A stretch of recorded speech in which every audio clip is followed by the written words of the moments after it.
Okay, on this sheet,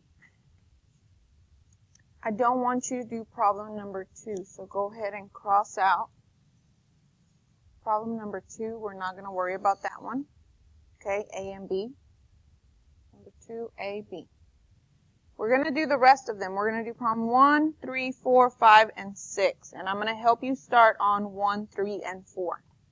So problem number 1 is saying that the population in New York City increased. Okay, increased. So we're going to be adding from 8,278 people in 2000. So they started in 2000 and it went all the way to 2005. And this is what it changed to. The annual rate of the population increase, again, increase means plus, for the period was about 0.4%.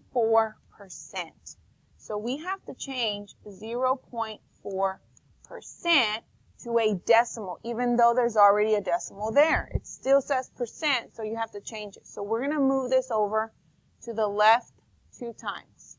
So really, it's going to be 0.004. Okay?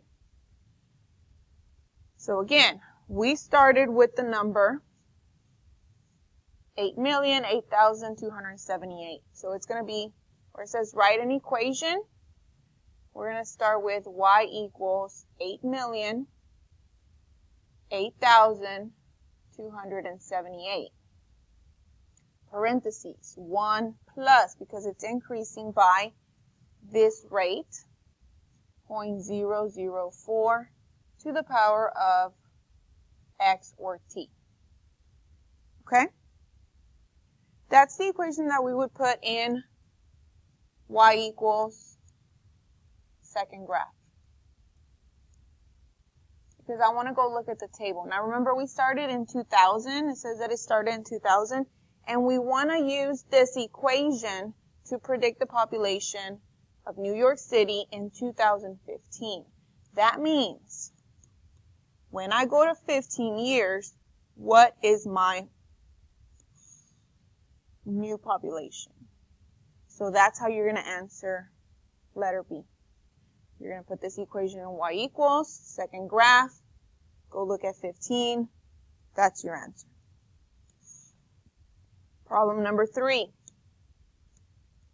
If you need to pause, go ahead and pause it and finish problem number 1. Okay, and then come back to problem number 3. Problem number 3. Mr. and Miss Boyce bought a house for $96,000 in 1995. So this is how much they started with.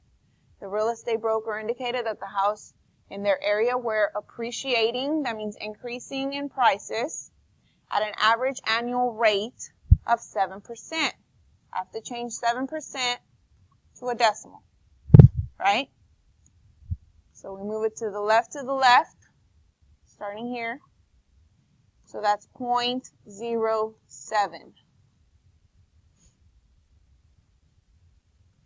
If the appreciation remained steady at this rate, what was the value of the Boyce's home in 2009?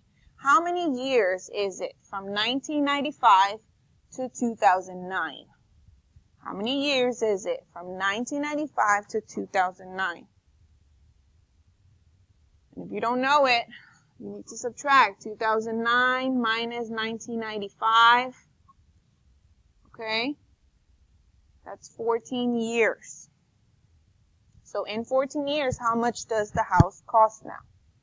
So first of all, you need an equation. So we need to write the equation with all the information that they gave us. So y equals, what did it start with? 96,000. Right? And it says that it's appreciating, so 1 plus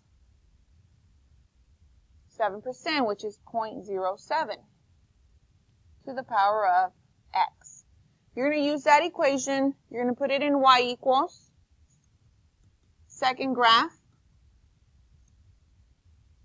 And you're going to go find on the table at 14 years, how much does the house cost?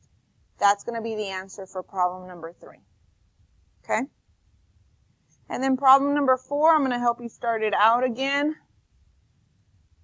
Zeller Industries bought a piece of weaving equipment for $60,000. This is how much it started with.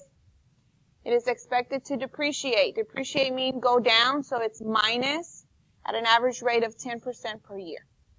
So again, 10% changed to a decimal is 0.1. Okay?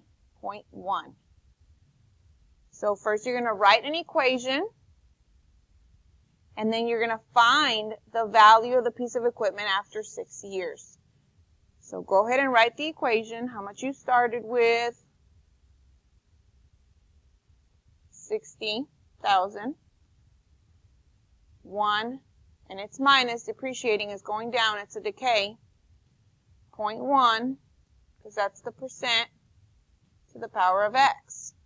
Go look at your table at 6 years, how much does it cost now? Okay? Finish the rest of the paper by yourself, and make sure that you check your answers with the sub or with Ms. Bencourt